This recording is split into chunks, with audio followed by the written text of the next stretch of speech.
have to do a better job of that, because when you make good friendships, it feels great. It's a great thing. We just got back from kind of a vacation in Dominican Republic.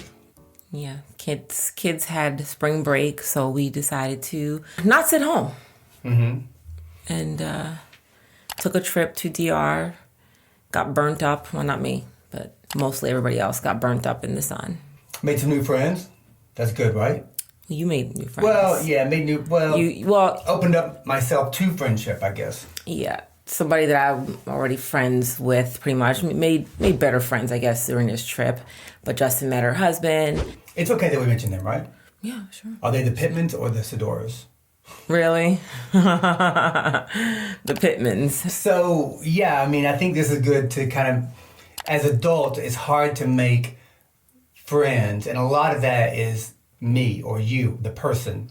It's because we have preconceived notions about what a person might be, and like, you don't open up yourself. You're not judging somebody, but you're just like, I don't want to be their friend because of this, and this, and this. But I opened up myself to Ralph Pitman, which is Drew Sidora's husband, and he's such a great guy. I didn't think he would not be a great guy. I just always assumed that I'm not gonna like somebody. That's what it is. That is your assumption all the time. Is that I don't know that we're gonna mesh. I don't know.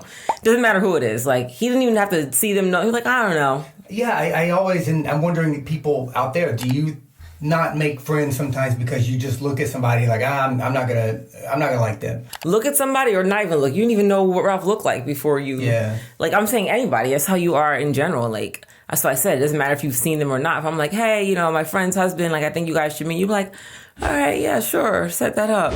But the reason that is, honestly, and it's my anxiety of potentially opening up and kind of getting over that initial phase of friendship is a very small talky thing sometimes. It's not deep. I don't feel that it is. And so it's really, it's less about looking at another character and internally the things that I go through. But she has a friend, Drew Sidora, who is on the show, Real Housewives of Atlanta. Yeah, well, she's a neighbor. It was more importantly is why it is we're friends. Or I didn't say why we're friends. Why we were able to meet and spend time together is because she's a neighbor. So finding out she was a neighbor, we exchanged phone numbers. We started walking, hanging out, and I think we became friends that way. So it was really regardless of if she was on a show or not on the show, we actually live in the same neighborhood. So we get to see each other, we talk, we became friends.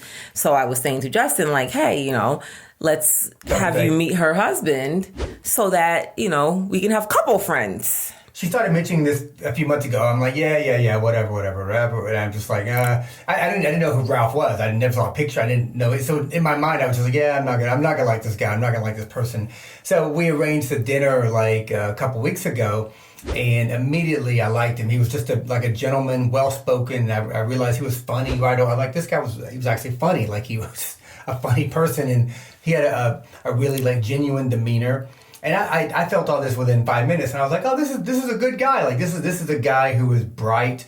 He seems to work hard. He seems to care about his family. He's funny. All the things that you seem to initially would want in a friendship. Anything that I possibly would have preconceived probably wasn't true, and it never was true to begin with. It's just something in your mind or a person's mind mentally that you make up that is an illusion because it doesn't exist. Because what I'm saying is, you look at somebody and you're just like, probably this person's that, this person, you're just making this up. And what you're saying, I hear you, but it sounds like you're contradicting what you said prior, and you didn't know him or you didn't see him or anything. Basically, it was just this is Ami's friend's husband. You had no idea otherwise to have any opinion, but you were just automatically I don't know. Well, it might seem like a contradiction, but really the preconception, and it's not personal. My preconceptions are general of a person. Of people. Yeah, because it's really once my kind of anxiety or whatever, I just in my mind, I turn off that switch. I'm just whoever it is, I'm not going to like them. They're probably going to be annoying, or they're going to be superficial. They're going to be pretentious, whatever. And this is a blanket among all people. So Ralph is all people. So I'm just that's what I think.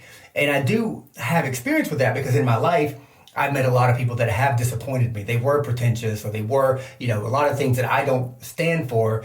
And that doesn't mean that anybody in my future is going to be that way. Coupled with kind of like my, I guess, shyness of like meeting new people, it's like you kind of internally manifest that, but it's not a reality.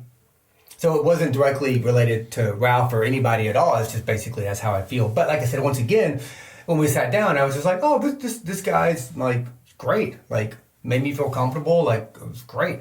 Yeah, I think that's important, which is also why I try to be discerning with what friendships, husbands. Oh my gosh, I don't even know what I'm trying to say. Friendship husbands.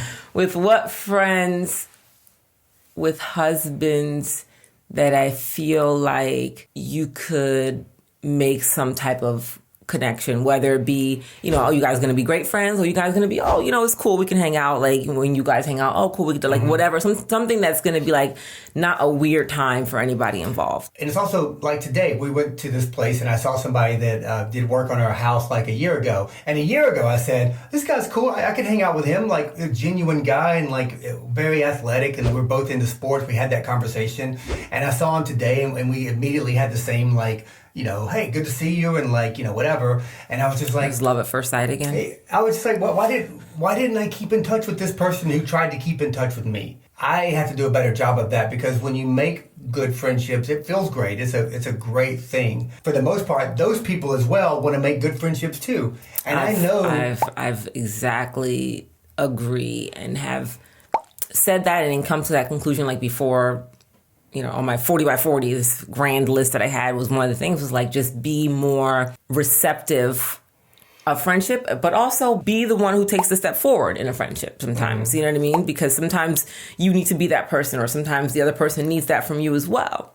So that was my thing, was putting my thoughts, anxieties, or whatever on to the side and just be myself. Like if I want to text somebody, I'm gonna text them. If I want to call them, I'm gonna call them, and not having anxiety like, oh, what if, what if I thought they liked me or I didn't like that? Just literally just like, listen, I'm gonna be me. Yeah. And either cool, it goes on, or it doesn't, and that's it. And I think that's the best way to go about it, because if you're yourself and it works out, great. If you're yourself and it doesn't work out, still great, because you weren't pretending to be something else. Yeah, and I think that you and I offer great friendship. And so who's to say this person doesn't as well? Yeah. And that's the thing that I in my mind, I'm like, if I let somebody into my world, I know that I'm a good friend. I'm genuine. I'm interested in them. It's like, I will care. It's all these great things.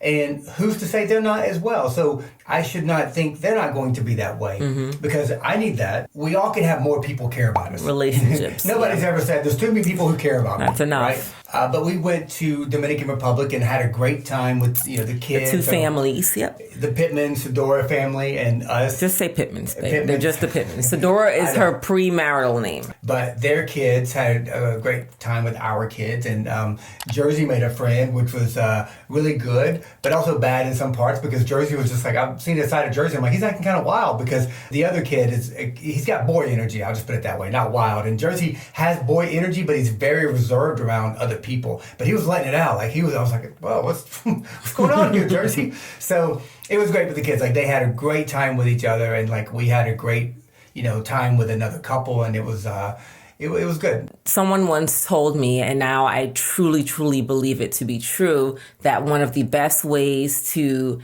analyze, develop, or not develop, basically come to a decision closer to somebody or not, in a relationship and friendship, really, especially a friendship, is to take a trip. It may seem awkward at first because maybe you're not, deep into the friendship, or you don't know them well. But when you take a trip together, it's not the option of you're sitting at home and you're like, I'm not going to call you, or I'm not going to text you. Like, dude, you guys are on this trip together. You're going to end up going out together. You're going to have dinner. We all have nothing to do. Yeah. You basically, so it forces you to interact way more than when you're at home and you have the option of being like, oh, you know what, let's do it tomorrow instead.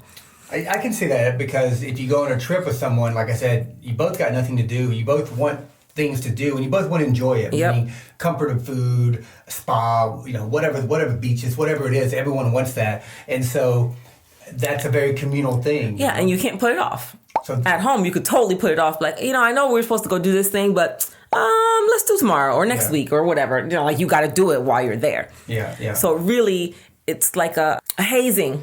It's like a friendship hazing, a relationship hazing. Yeah, but I wonder what happens if you go on a 7-day trip with someone and then like, okay, after 2 days, you're like, okay, I hate this person. I do not like this person. Oh gosh, I hope you don't hate them. But if that's the case, no, you could easily No, I'm not saying you couldn't, because I can think of a couple of people. Well, one right now that if that were to happen, I could see how it could take a turn. Yeah, because this person is unpredictable in that way. Yeah. And that's not what you want. So, but if that happens, man, I don't know. Like, do you now just go that side of the resort and be like, I'm good. I don't want dinner. You get on a plane, you go home. I mean, hey, but it's still my vacation. Going on a trip with someone, you could manifest into great friends, or after a day and a half, or 6 hours, or for me, at one dinner setting, it's like I cannot hang out with this person. Yeah. So that might be a good way to judge friendship. Another good way, this is why I play golf with people, because when you play golf with someone, you're stuck out there for at least 5 hours, not for the whole round, but when you get there, you meet, you're practicing, you're putting, you're getting used to each other, and then you tee off. That's about a 4-hour round, and so for that 4-hour round that you're playing, you are stride by stride, or you're in the cart, and you're watching each other, hit the ball and putt it. So it's a whole thing. And if you're not talking golf, what else do you talk about? You talk about family, work, things that you like or whatever. And the golf is another thing. Is you can find out if you really like someone, if they have a temper, if they curse, if they cheat, because it all comes out in competition. And golf is a great sport because as you get older, it's one of the only things you can really still compete in with other people. And people are watching you, and people will cheat. They'll kick their ball out behind a tree, or they'll give themselves shots that they should. I mean, it's like a whole thing. Sounds like National Lampoons. It's a good way to easily see someone's true character. Luckily for us, and I'll take the leap and say for them as well. I think that they enjoyed themselves. We enjoyed ourselves, and I think we came away with two, for myself, closer friendship. For Justin, a new friendship, and we're in the vicinity of each other, so it makes it easier to continue the friendship and do things and plan things. Ralph hit me up today. He's like, "Let's get that workout in."